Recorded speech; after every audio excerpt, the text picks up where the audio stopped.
Hello, hello. Good morning, good morning, good morning, everybody. This is Malu again, and welcome to my tiny rolling store here at Tagbak Marine Park. So, as you can see, there's two umbrellas to cover the customer from the heat of the sun.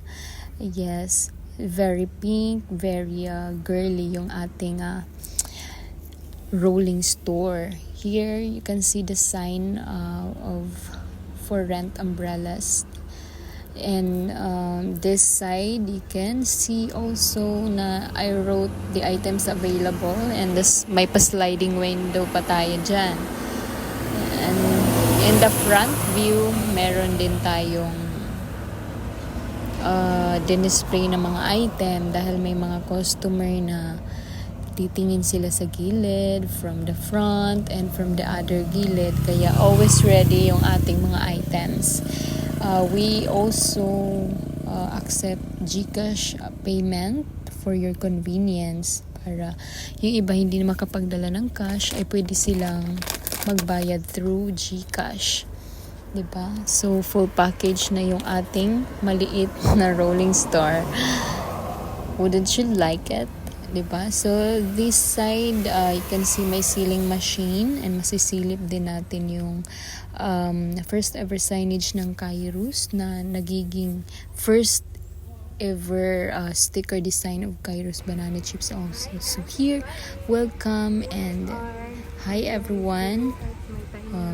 I just challenge actually myself today kung meron nga bang bibili in 1 hour. Well, let's wait and see, di ba? So, while waiting, ay nag-arrange muna ako and prepare things inside para pagka may customer is ready na ang inyong cordapia. Cordapia? OMG, where did I get that? Anyway, so after that long minutes, yes, may dumating tayong first customer. Yay! At si Sir ay bumili ng something to drink. Yes. Thank you so much po. Diba? Kahit ganun lang masaya na tayo dahil at least may customer na dumating. Wala pang parang half hour, wala pang, 'di ba? See, I told you. Yan, bumalik si Sir with his little cute kid. Super charming ng batang yan. I really love looking at him. Yes. What they choose to buy is our popcorn, but not the small one, guys. It is the family size, the bigger size of it. Kaya super nag-smile pa yung baby. Super grateful tayo dahil kahit papaano ay may dumating na customer. It is a lucky day. Well, while me preparing the item they ordered, yes, nag-operate lang tayo ng ating popcorn machine. So while waiting, if anyone of you who don't know where I am right now, I am at Tagbak Marine Park in Liloan, Southern Leyte. And what is Tagbak Marine Park? Why is it now popular? Actually, this is the one of a tourist attraction here in Southern Leyte dahil super ganda naman talaga ng kanyang view, water. Ang maipagmamalaki dito kasi is yung water niya is very clear and calm, lalo pag summer at bare months, yung wala ng habagat or monsoon, di ba, yung mga ganun. Yes, super grateful dahil at least ako, I really witnessed na dumadami na nga pala talaga yung mga tao dito na pumupunta rito na super layo pa ng pinanggalingan nila, guys. Yes. And actually this is operated by our LGU, so it is public, and but super dami pa ng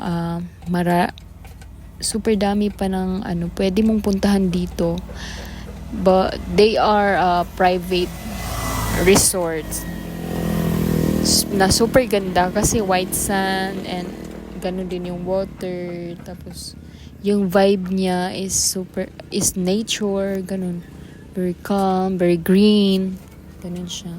May experience mo yung dito yung peaceful na hinahanap. And yes, pagkatapos ng maraming patalastas, we're back to what I'm doing. Yan, kinuha na yung bata. Actually, I'm very thankful. I'm very thankful for that kid kasi he shouted talaga, "Popcorn, Papa! Popcorn!" So, that's why. So, I'm very thankful of him kasi dahil sa kanya, nabilhan nga tayo. Diba? So, yan na nga. Si Sir ay pumunta rin para bumili ng same item, a bigger size also, and I put in cheese flavor para magiging cheesy and salty taste na ang ating popcorn. Actually, a popcorn is a nutritious snack, kaya recommendable by wag lang naman yung sa mga babies pa, hindi pa nga marunong umuya, di ba? Para baka hindi sila matunawan. So from maybe 10 to up or 7 to up, pwede na yan. Super yummy ng popcorn. It is a fresh and hot served popcorn. Actually bumalik si Sir dahil may hiningi siyang, gusto niyang humingi ng extra bowl, pero hindi tayo nakapagbigay kasi I'm not able to give him. Kaya I suggest why not getting the plastic bag. Pero si Sir ay super kind and nag-agree sa aking suggestion, and thank you so much. Thank you so much. Anyway, I think they are from afar, maybe from Eastern Visayas or Tacloban. I didn't get the chance to ask them kasi naging busy din ako. But I'm very, very thankful for these people. Yes, and they are included now in my vlog. Sana mapanood nila ito. One of the many times, diba? One of the many years to come, diba? So, ang laki nga ng ngisi ko dyan talaga. Yung ngisi ko yung nagdala eh. Super duper ng kinangisi ko. Thank you so much everyone. Bye bye.